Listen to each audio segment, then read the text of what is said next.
നമ്മുടെ ജീവിതത്തിൽ നമ്മൾ ഏറ്റവും കൂടുതൽ ഉപയോഗിക്കുന്ന അല്ലെങ്കിൽ കേൾക്കുന്ന ഒരു വാക്ക് ഏതാണ്? ഓപ്പർച്യൂണിറ്റി, അവസരം. നമ്മളിൽ പലരും എപ്പോഴും പരാതി പറയാറുണ്ട്, എനിക്ക് നല്ലൊരു അവസരം കിട്ടിയില്ല, ഭാഗ്യമില്ലായിരുന്നു, സാഹചര്യം അനുകൂലമല്ലായിരുന്നു. ശരിയല്ലേ? എന്നാൽ എന്നെ കേൾക്കുന്ന നിങ്ങളോട് ഞാനൊരു സത്യം പറയട്ടെ. അവസരങ്ങൾ എന്നത് നിങ്ങളുടെ വാതിലിൽ വന്ന് മുട്ടുന്ന ഒരു അതിഥിയല്ല. അത് നമ്മൾ അന്വേഷിച്ച് കണ്ടെത്തേണ്ട അല്ലെങ്കിൽ നമ്മൾ സ്വയം നിർമ്മിച്ചെടുക്കേണ്ട ഒന്നാണ്.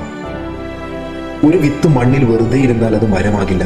അത് മണ്ണിലേക്ക് ഇറങ്ങണം, ഇരുട്ടിനോട് പൊരുതണം, വേരുകൾ ആഴ്ത്തണം.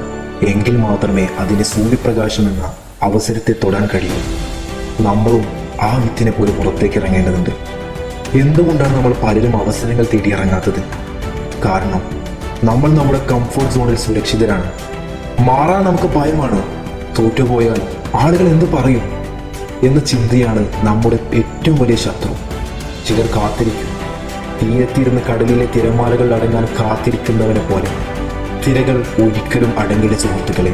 നമ്മൾ കടലിലേക്ക് ഇറങ്ങാൻ പഠിക്കുകയും നിവർത്തിയുള്ളൂ. ഭാഗ്യം എന്നത് ആകാശത്ത് നിന്ന് പൊട്ടി വീഴുന്ന ഒന്നല്ല. Preparation meeting opportunity. നമ്മുടെ തയ്യാറെടുപ്പും അവസരവും തമ്മിൽ കണ്ടുമുട്ടുന്നിടത്താണ് ഭാഗ്യം ജനിക്കുന്നത്. നിങ്ങൾ പ്രതിഭയുള്ളവനായിരിക്കാം, പക്ഷേ നിങ്ങളൊരു മുറിക്കുള്ളിൽ ഒളിച്ചിരുന്നാൽ ലോകം നിങ്ങളെ തിരിച്ചറിയില്ല.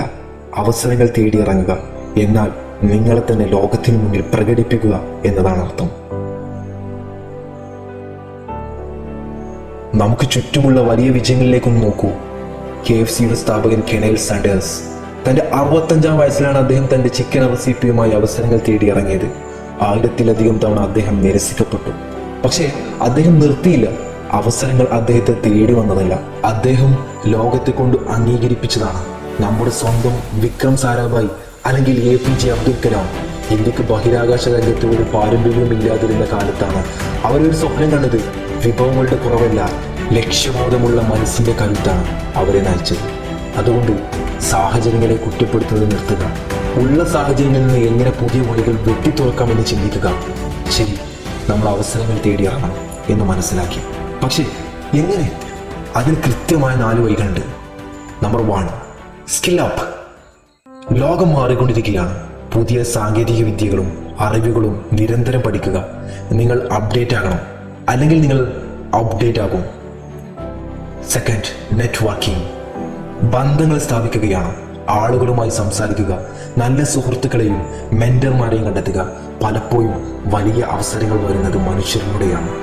Third, don't be afraid of failure.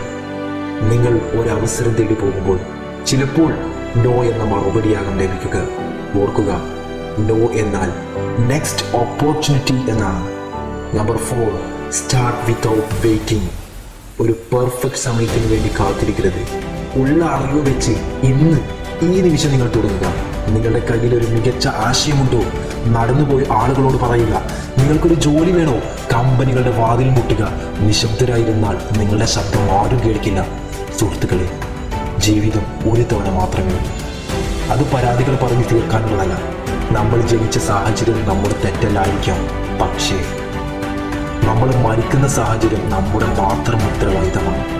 മറ്റുള്ളവർ നമുക്ക് വേണ്ടി വഴിവെട്ടി തരുമെന്ന് കരുതരുത്. നിങ്ങളുടെ വഴി നിങ്ങൾ തന്നെ വെട്ടണം. തളരുമ്പോൾ ഓർക്കുക, ഇരുണ്ട രാത്രികൾക്ക് ശേഷമേ മനോഹരമായൊരു പുലരി ഉണ്ടാകൂ. പ്രതിസന്ധികൾ വരും, ആളുകൾ പരിഹസിക്കും, തനിച്ചാകും. പക്ഷേ ലക്ഷ്യബോധമുള്ളവനെ തടയാൻ ഈ പ്രപഞ്ചത്തിൽ ഒന്നിനും കഴിയില്ല.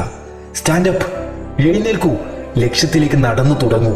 വഴിയിൽ തടസ്സങ്ങൾ ഉണ്ടാകും, പക്ഷെ ഓർക്കുക, ആ തടസ്സങ്ങളാണ് നിങ്ങളെ കൂടുതൽ ശക്തനാക്കുന്നത്. അവസരങ്ങൾ നിങ്ങളെ തേടി വരില്ല, നിങ്ങളുടെ അവസരങ്ങൾക്ക് മുകളിലേക്ക് വളരുക. ഇന്ന് ഈ വീഡിയോ കണ്ടു കഴിഞ്ഞാൽ ഒരു പുതിയ മനുഷ്യനായി, പുതിയൊരു ലക്ഷ്യത്തോടെ അവസരങ്ങൾ പിടിച്ചെടുക്കാൻ തക്കവണ്ണം ആത്മവിശ്വാസത്തോടെ ഇറങ്ങുക.